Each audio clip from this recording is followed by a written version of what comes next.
Salut à tous les amateurs de cinéma. Je suis ravie de vous accueillir sur ma chaîne Cinémotis, où je partage tout ce qu'il y a de plus intéressant sur les films à venir et ceux déjà sortis. Je vous conseille de vous abonner, car il y aura beaucoup de contenu passionnant.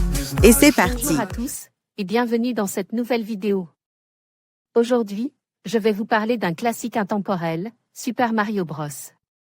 Je vais partager avec vous mon analyse de ce jeu emblématique, en explorant ses mécaniques de jeu, son impact sur l'industrie vidéoludique. Et ce qui le rend si spécial même des décennies après sa sortie. Que vous soyez un fan de longue date ou un nouveau joueur, j'espère que cette critique vous donnera une nouvelle perspective sur l'univers de Mario. Alors, installez-vous confortablement et plongeons ensemble dans le monde colore de Super Mario Bros. Il est plus facile de tenir une liste des adaptations de jeux vidéo au cinéma réussi que raté. Sonic, Pikachu ou encore Arcane et le très récent The Last of Us sont les rares exemples qui démontrent qu'un jeu peut faire un bon film ou une bonne série. Le reste ne mérite pas d'être mentionné, mais nous sommes quand même obligés d'évoquer Super Mario. Le personnage est l'un des tout premiers à avoir été porté à l'écran en 1993 avec Bob Hoskins dans le rôle principal, dans un film involontairement drôle par son ridicule. 30 ans plus tard, Mario en dents, Luigi reviennent au cinéma pour toute autre chose. Créé en 1983 par Shigeru Miyamoto, désormais producteur du film, Mario et Luigi sont deux frères officiellement plombiers. Leur mission consiste à sauver la princesse du royaume champignon de l'infâme Bowser, une grosse tortue crachant du feu. Au fil des jeux, l'histoire a plus ou moins évolué, changeant de princesse, de décor et de pouvoir que le héros pouvait utiliser. Mais globalement l'idée est restée la même. De fait, et parce que l'adaptation est réussie, Super Mario le film reprend l'idée du jeu. On démarrait donc à Brooklyn. Deux frères plombiers mis à mal par leur famille et la concurrence se retrouvent parachute au royaume champignon. Là-bas, la princesse veut empêcher Bowser et ses tortues d'envahir son royaume. Seule humaine du lieu, elle est ravie de voir un peu d'aide dans la personne du débrouillard Mario. Lui veut retrouver Luigi, catapulte du côte des méchants et à la merci du roi des Koopas. L'histoire du film est donc simple, tout comme l'est le jeu vidéo. Le long métrage pose une rapide origin story, même pour Peach. Pour n'y revenir que brièvement. L'intelligence de l'écriture et le rythme global permettent d'éviter l'aspect balourd d'une première aventure.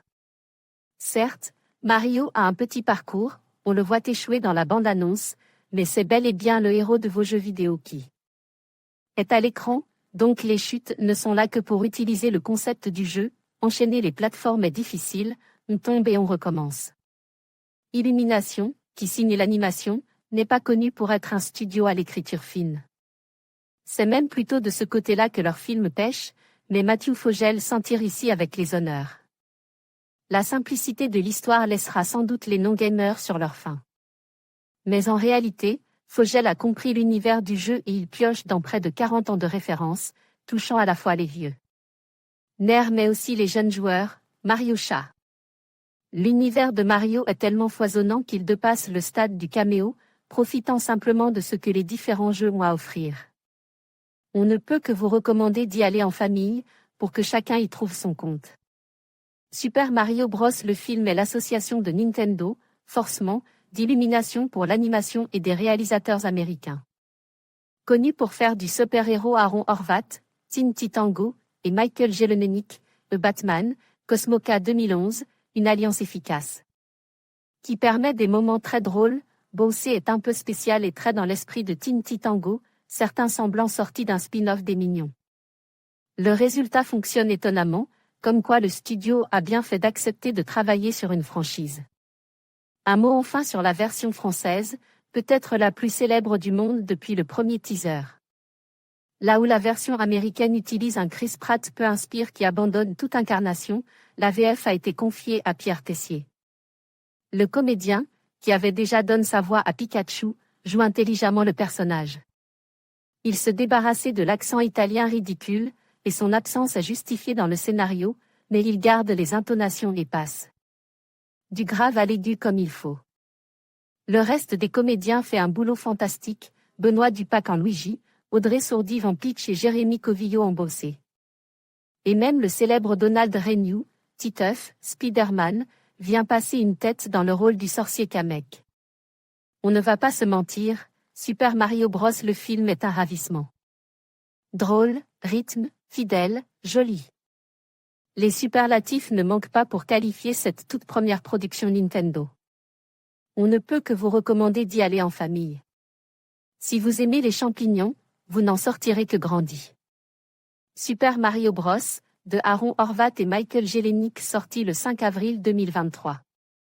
Actualité, critique, le film de la semaine, top actu critique, Superman jeudi 10 juillet 2025 à ne pas manquer, actualité raide.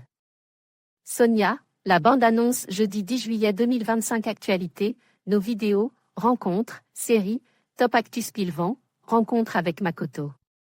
Sumikawa Andan, Hiroshi Watari mercredi 9 juillet 2025 critique, le film de la semaine critique, odeur mercredi 9 juillet 2025 actualité.